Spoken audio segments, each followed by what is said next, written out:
স্বাগত এখন সকালে পুরো আয়োজনে আপনাদের সঙ্গে আছে আমি জানসিন জুথিকা।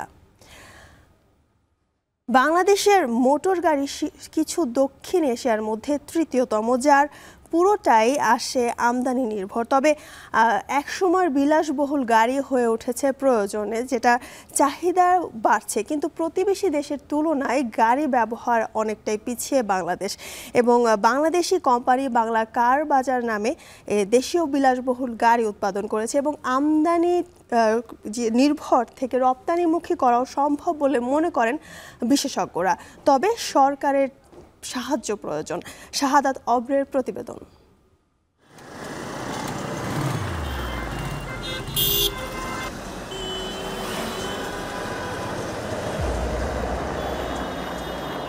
গাড়ি যেমনি প্রয়োজনীয় তেমনি বিলাসী পণ্য। তবে প্রাইভেট কার ব্যবহারের দিক দিয়ে বাংলাদেশ এশিয়ার অনেক দেশের তুলনায় পিছিয়ে। যেখানে ভারত 1000 জনের মধ্যে গড়ে ব্যক্তিগত গাড়ি ব্যবহার করে 22 জন, আর মায়ানমারে সেই সংখ্যা 12। সেখানে বাংলাদেশের এই হার মাত্র 2.5। বাংলাদেশের মোটরগাড়ি শিল্প দক্ষিণ এশিয়ার মধ্যে তৃতীয় বৃহত্তম, যার পুরোটাই আমদানিমুখী। গাড়ির চাহিদা বাড়ছে প্রতিনিয়ত। 2022 সালের এক গবেষণা বলছে বাংলাদেশের 1,20 লাখ মধ্যবিত্তের গাড়ি কেনার আয় আছে এবং তারা গাড়ি কিনতেও আগ্রহী। প্রতি বছর এই সংখ্যা বাড়ছে 10 থেকে 15% হারে। গাড়ি কেনার স্বপ্ন অনেকের থাকলেও সেই স্বপ্ন পূরণ হয় না অনেকেরই। তবে সবার কাছে গাড়ি পৌঁছে দিতে দাম সাধ্যের মধ্যে আনতে চায় বাংলাদেশি গাড়ি ব্র্যান্ড টাইটান। আমাদের কিন্তু মেইন উদ্দেশ্যটা ছিল যে বাংলাদেশে আমরা ফার্স্ট ম্যানুফ্যাকচার করব। আজকে কিন্তু ওটা দিয়ে আমরা মোটামুটি সাকসেসফুল। এটা দিয়ে আমরা কিন্তু মিৎসুবিশির থেকে ইঞ্জিন এনে, জাপানিজ ইঞ্জিন দিয়ে, আমরা চায়নার থেকে বডি এনে, ইন্দোনেশিয়ান থেকে চ্যাসিস এনে আমরা কিন্তু এখন মোটামুটি একটা সাকসেসফুল একটা কার ব্র্যান্ড দাঁড়া করাতে পারছি বাংলাদেশে, যেটার নাম হচ্ছে টাইটান।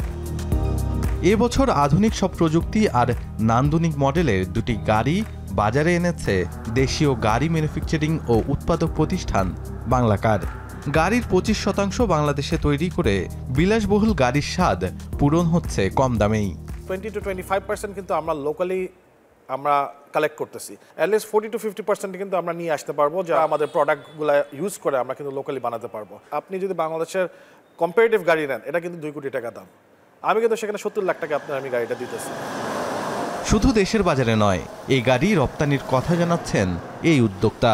আমরা বন লাইসেন্স পেলে কিন্তু আমরা এই গাড়িগুলো এক্সপোর্ট করতে পারবো। এক্সপোর্ট করতে পারলে কিন্তু এটা দেশের জন্য একটা বিশাল অবদান হবে।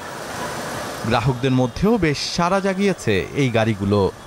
আমি চালাচ্ছি, আমার ফার্স্টই ভালো লাগতেছে, যেটার হ্যান্ডেলিং ইজ টু গুড, এবং সাসপেনশন খুবই ভালো। জাপানের যে কারগুলো আছে, লাক্সারিয়াস কার আপনারা বলেন, তার থেকে এটা কোনো অংশেই কম নয়।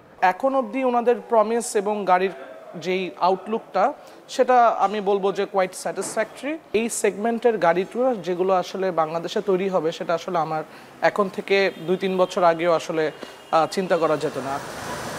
দেশের প্রথম বৈদ্যুতিক মিনি ট্রাক এনেছে এই প্রতিষ্ঠানটি। একবার চার্জ করলে চলবে 550 কিলোমিটার পথ। এতে ব্যয় কমে আসবে অনেকটাই। প্রত্যন্ত অঞ্চল থেকে, ইভিন পাহাড়ি অঞ্চল থেকে নানান ধরনের শাকসবজি, মাছ, মাংস এটা পরিবহন যারা করে, অকটেন বা ডিজেলের থেকে 1/4 খরচে তারা এই কার্যক্রমটা করতে পারবে। গভর্নমেন্ট সেক্টরটা যদি ইলেকট্রিক ট্রাক ইউজ করে, তাহলে কিন্তু আপনার অলমোস্ট 20% জিডিপি এমনি বেড়ে যাবে।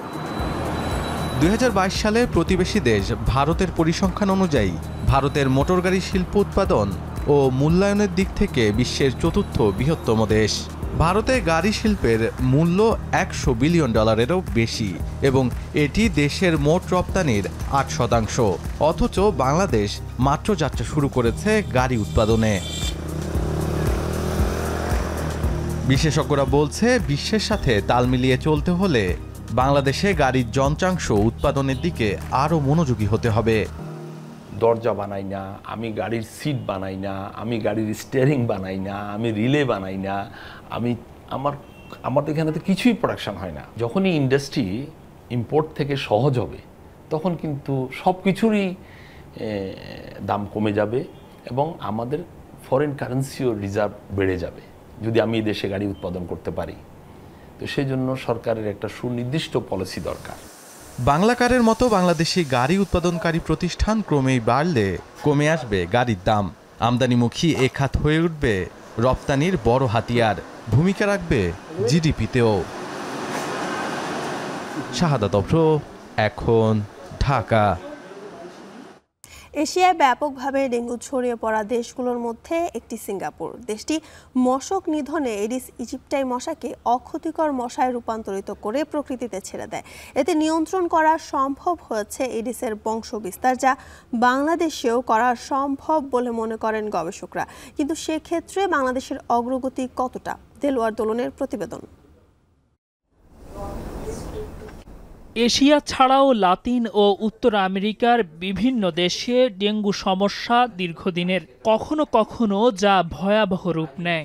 যদিও এসব দেশে মৃত্যু হয় কম মানুষেরই। তাহলে প্রশ্ন জাগে, মশক নিধনে কি এমন পদ্ধতি অবলম্বন করে দেশগুলো? পুরুষ মশা রক্ত না খেলেও স্ত্রী মশা ডিম পাড়ার আগে রক্ত পান করে।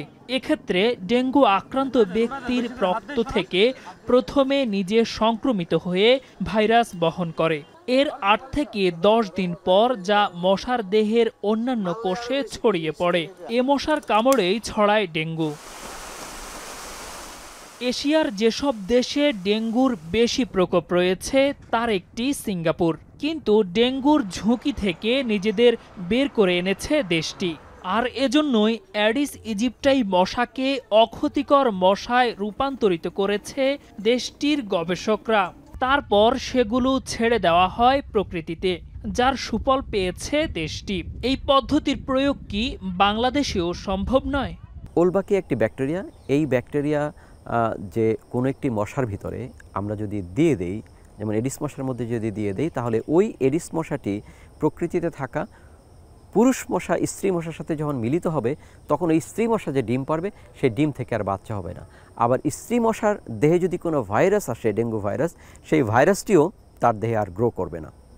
প্রায় ৬০% কীটপতঙ্গে প্রাকৃতিকভাবেই উলবাকিয়া ব্যাকটেরিয়া থাকে, তবে অ্যাডিস মশায় তা থাকে না। কীটপতঙ্গ থেকে উলবাকিয়া সংগ্রহ করে অ্যাডিস মশার ডিমে প্রবেশ করানো হয়ে থাকে।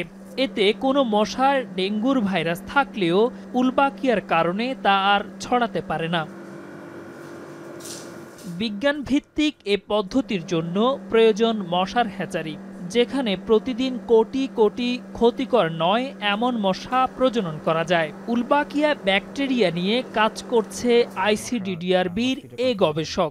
জানালেন তার অভিজ্ঞতার কথা। আমাদের মূলত এখন যে পদ্ধতিতে আমরা চলছি সেটা মূলত হচ্ছে রাসায়নিক মানে ইনসেকটিসাইড নির্ভর, মানে কীটনাশক নির্ভর, যেগুলো আসলে মশার অথবা পূর্ণাঙ্গ মশা নিয়ন্ত্রণ করে। আবার কিছু কিছু আছে লার্ভিসাইড, মানে লার্ভাকে কন্ট্রোল করে। উলবাকি একটা ব্যাকটেরিয়া। পৃথিবীর অনেক দেশে এটা নিয়ে গবেষণা হয়েছে, অনেক দেশে প্রয়োগ চলছে।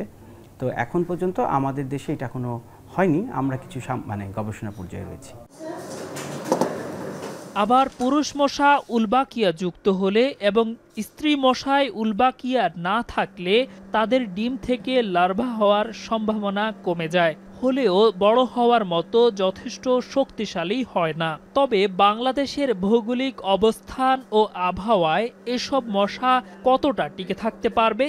আমরা ল্যাবরেটরিতে তৈরি করে উলবাকিয়া মশা ছাড়লাম, কিন্তু দেখা যাচ্ছে প্রকৃতিতে মশা এত বেশি, উলবাকিয়া আমরা ছেড়েছি তার চেয়ে অনেক কম। আবার ধরেন আমরা উলবাকিয়া অনেক বেশি ছাড়লাম, মশা নিয়ন্ত্রণটা আমাকে তো বন্ধ রাখতে হবে, কারণ মশা নিয়ন্ত্রণ যদি আমি করি তাহলে উলবাকিয়া মশাটা মারা যাবে। কিন্তু যে দেশগুলো আইল্যান্ড, যেমন আমাদের সেন্ট মার্টিন যদি বলেন, সেন্ট মার্টিনে দিলে উলবাকিয়া দারুণভাবে কাজ করবে। গবেষকরা বলছেন উলবাকিয়া যুক্ত মশার বিস্তার করা গেলে কমতে থাকবে ক্ষতিকর মশার সংখ্যা, আর এতে ডেঙ্গু ভাইরাসে আক্রান্ত হওয়ার শঙ্কা থাকবে না। দেলোয়ার দোলন, এখন, ঢাকা।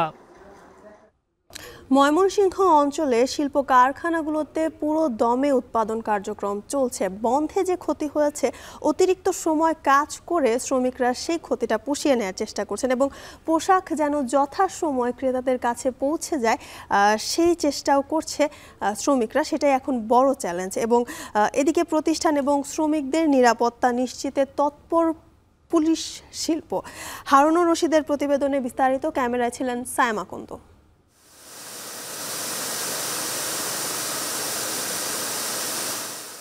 শ্রমিকের কর্মচাঞ্চল্যে আবারও মুখর শিল্প কারখানা। সব অস্থিরতা পেছনে ফেলে মনোযোগ এখন পণ্য উৎপাদনে। চলমান কারফিউর মধ্যেও সরকারি নির্দেশনা মেনে ময়মনসিংহ অঞ্চলের সব শিল্প কারখানায় ফের শুরু হয়েছে পুরোদমে উৎপাদন কার্যক্রম। নিটিং, ডাইং, স্পিনিং, গার্মেন্ট সহ প্রতিটি খাতের কর্মীদের যেন দম ফেলার ফুসরত নেই। কর্মীদের সুনিপুণ হাতে তৈরি এসব পোশাক রপ্তানি হবে ইউরোপের দেশগুলোতে। ময়মনসিংহের ভালুকা, ত্রিশালের সব শিল্প কারখানায় রয়েছে এরকম কর্মব্যস্ততা।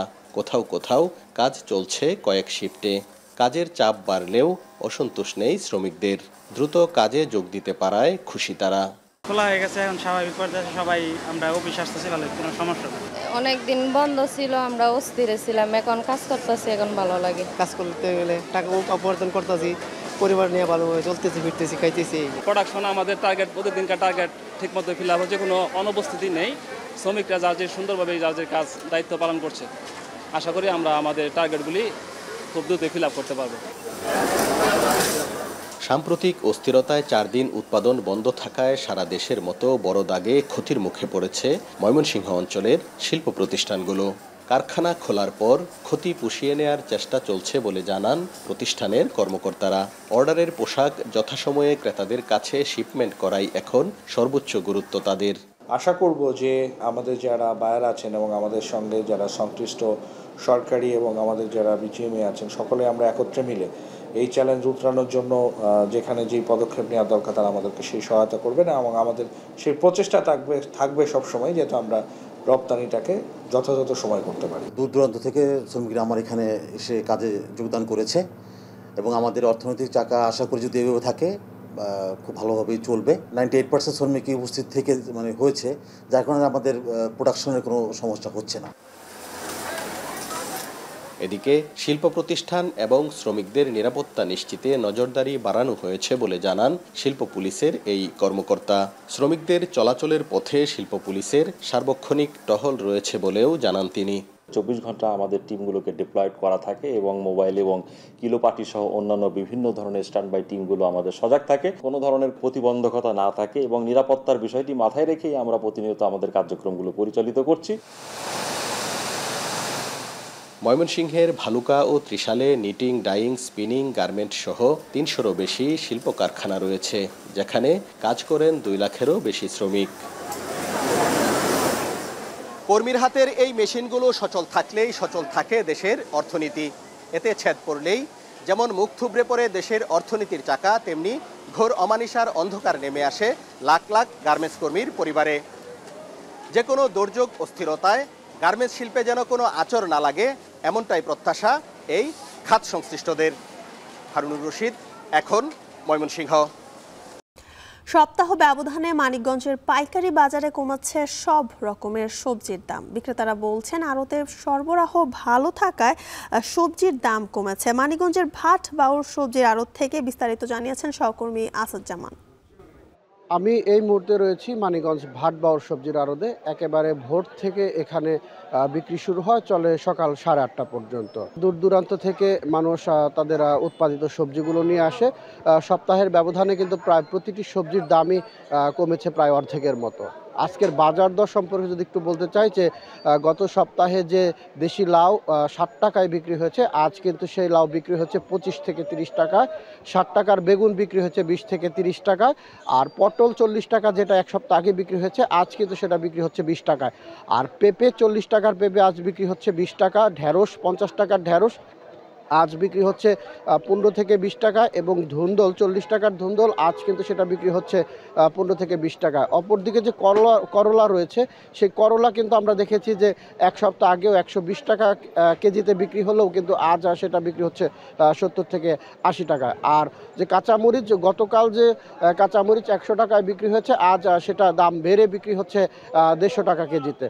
আমি বিক্রেতাদের সাথে কথা বলেছি, তারা আমাদেরকে যেমনটি জানিয়েছেন, তারা বলেছিলেন যে মানিকগঞ্জ যে আসলে মূলত বেশি যে সবজির ক্ষেত সেটা কিন্তু নষ্ট হয়নি পানিতে, আর যেগুলো নষ্ট হয়েছিল সেগুলো কিন্তু প্রায় যে এই সময়ের মধ্যে কিন্তু সেগুলো ঠিক হয়ে গেছে, যার কারণে কিন্তু মানিকগঞ্জে সবজি সরবরাহ বেশ, যার কারণেই কিন্তু দাম অর্ধেকের মতো কমে গিয়েছে। আর যেহেতু এই পাইকারি বাজারে সবজির দাম কমেছে, খুচরা বাজারেও কিন্তু দেখা গিয়েছে যে এর চেয়ে 10 থেকে 15-20 টাকা বেশি কেজিতে কিন্তু বিক্রি হচ্ছে।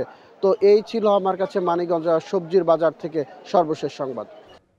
দেশের প্রথম কৃষ্ণাঙ্গ প্রেসিডেন্ট বারাক ওবামার সমর্থন না পেয়ে কিছুটা বিপাকে পড়েছিলেন vice president Kamala Harris.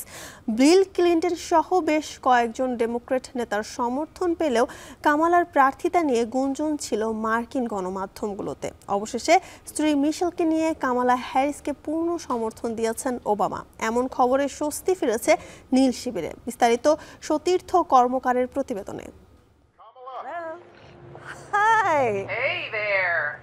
Backstage থেকে হেঁটে আসছেন ভাইস প্রেসিডেন্ট কামালা হ্যারিস। ঠিক তখনই মোবাইল বেজে ওঠে কামালার। অপর প্রান্ত থেকে ভাইস প্রেসিডেন্টকে যিনি কামালা বলে সম্বোধন করলেন, তার কণ্ঠস্বর সকলেরই চেনা। তিনি আর কেউ নন, সাবেক মার্কিন president Barack Obama. We called to say Michelle and I couldn't be prouder to endorse you and to do everything we can to get you through this election and into the Oval Office. দীর্ঘ জল্পনা কল্পনা শেষে Barack Obama ও মিশেল ওবামার সমর্থন পেয়ে উচ্ছ্বসিত Kamala হ্যারিসও। Obama দম্পতির প্রতি কৃতজ্ঞতা জানিয়ে আগামীতে একসাথে কাজ করার প্রতিশ্রুতি দিয়েছেন সম্ভাব্য ডেমোক্র্যাট প্রার্থী। আর কামালার সাথে ফোন আলাপের পর এ নিয়ে সামাজিক মাধ্যমে পোস্ট দিয়েছেন বারাক ওবামা। জো বাইডেন নির্বাচন থেকে সরে দাঁড়ানোর পরপরই প্রার্থিতা চূড়ান্ত করতে মরিয়া হয়ে ওঠে ডেমোক্র্যাট শিবির। 50 জন বর্ষিয়ান নেতা কামালার পক্ষে রায় দিলেও ওবামা ও সাবেক স্পিকার ন্যান্সি পেলোসির ভিন্নমত দলের ঐক্যকে প্রশ্নবিদ্ধ করে। অগাস্টে ডেমোক্রেটিক ন্যাশনাল কনভেনশনের আগে অনলাইন ভোটের প্রস্তাবও আসে নানা মহল থেকে। তবে ওবামার সমর্থন কামালার জন্য স্বস্তির, এ নিয়ে কোনো দ্বিমত নেই। এদিকে প্রার্থিতা চূড়ান্ত না হলেও আগাম জরিপে চমক দেখাতে শুরু করেছেন কামালা হ্যারিস। প্রত্যাশার চেয়েও এগিয়ে আছেন অনেক ক্ষেত্রেই। সম্প্রতি রয়টার্সের সাথে নতুন এক জরিপ প্রকাশ করেছে গবেষণা সংস্থা ইপসস। সেখানে 44% ভোটারের সমর্থন পেয়েছেন কামালা, ট্রাম্প পেয়েছেন 42% সমর্থন। জরিপ করেছে সিএনএন, সিবিএস নিউজ, এক্সিওসের মতো গণমাধ্যম ও গবেষণা প্রতিষ্ঠানও। সেখানে দেখা গেছে তরুণ ও অনিবন্ধিত ভোটারদের কাছে এখনও জনপ্রিয় ট্রাম্প। সমর্থন পেয়েছেন হিস্প্যানিক ভোটারদেরও। তবে কামালার প্রতি নারী ও কৃষ্ণাঙ্গ ভোটারদের সমর্থন বেড়েছে লক্ষণীয় হারে। এখন আগামী 10 সেপ্টেম্বর অনুষ্ঠিতব্য দ্বিতীয় নির্বাচনী বিতর্কে ট্রাম্প হ্যারিস লড়াইয়ের দিকে নজর থাকবে বিশ্বের। সতীর্থ কর্মকার, এখন বিশ্ব। শেষ করছে এখন সকাল। এখন টেলিভিশন ওয়েবসাইটে দেখতে ভিজিট করুন www.এখন.tv। এছাড়া এখন টেলিভিশন ফেসবুকে দেখতে ভিজিট করুন facebook.com/tv.এখন এবং ইউটিউবে এখন টেলিভিশন দেখতে ভিজিট করুন youtube.com/c/এখন tv।